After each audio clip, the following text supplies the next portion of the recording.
with just 500 strands in his forelock area. This gentleman is able to hide his large grade 6 male pattern baldness.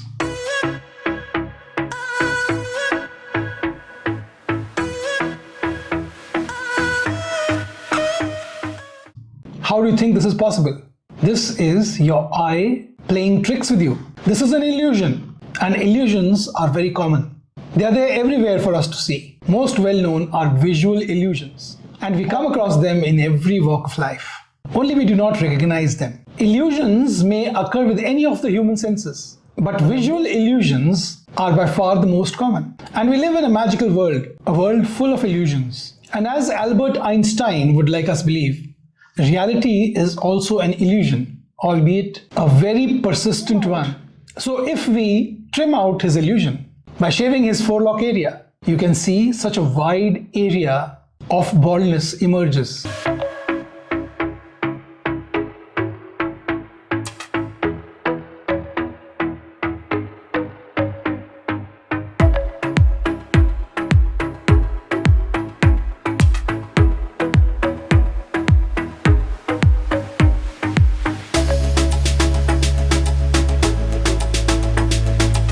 And it baffles the eye how, with so few hair, you can create an illusion of fullness. And that is what, as a hair transplant surgeon, we do all the time.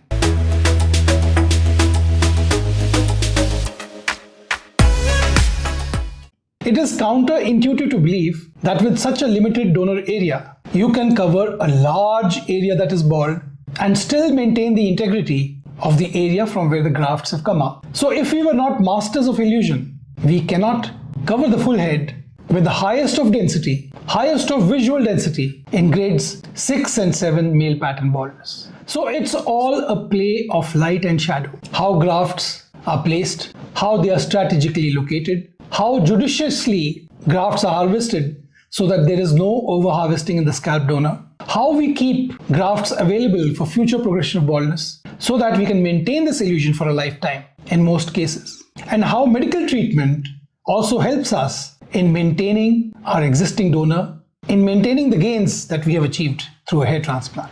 A hair transplant is not merely taking grafts out from one place and mechanically putting it in a bald area. It is much more than that. It is a skill-based specialty. Hair transplant is an illusion.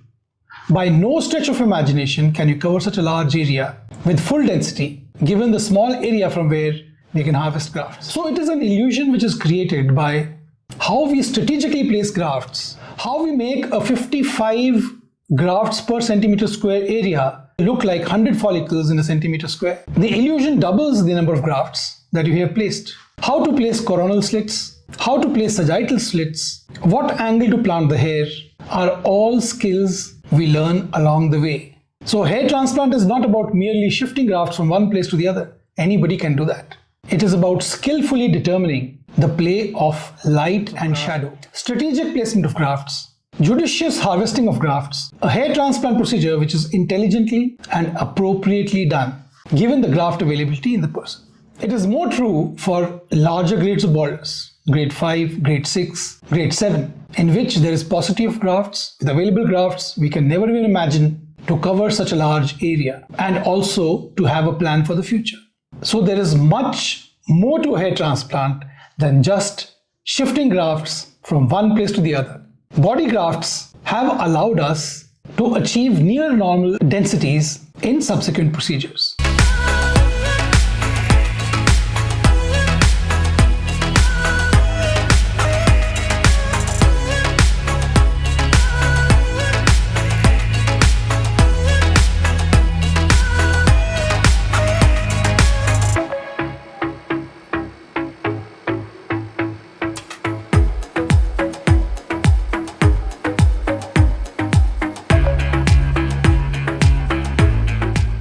If in a single procedure we can achieve about 55 to 65 follicles per centimeter square, in subsequent procedures we can always go up to 75% of natural density. But this cannot be done in one session because it's the all or none phenomenon. If we plant more grafts, if the grafts outstrip the available blood supply, by the all or none phenomenon, all the grafts will not grow. So there has to be a compromise in density, and that varies between 45 to 55 follicles per centimeter square. If improperly placed, even a higher number of grafts, 6,000, 7,000, 16,000, as some clinics talk of, can look less dense than an intelligently placed 4,500 grafts from scalp and body areas. Grafts not only have to be moved, they also have to survive. So appropriate densities have to be maintained. More grafts, if harvested, will lead to unsightly appearance, unaesthetic appearance of the scalp donor, which is more difficult to revise than a badly done hair transplant. So as hair transplant surgeons, we do not hide the fact that we are illusionists as well. We may not be magicians, but we are illusionists. We create an illusion of fullness, and we maintain this illusion in the long term by either medical treatment or through hair transplants if possible. Such is the art and skill of hair transplant surgery, where less is more. So thank you for watching again. If you have any other doubts, any thoughts that come to your mind, anything you want to know about hair transplant, hair loss, do drop a comment in the comment section below and I'll be there to help you. Have a nice day and God bless you.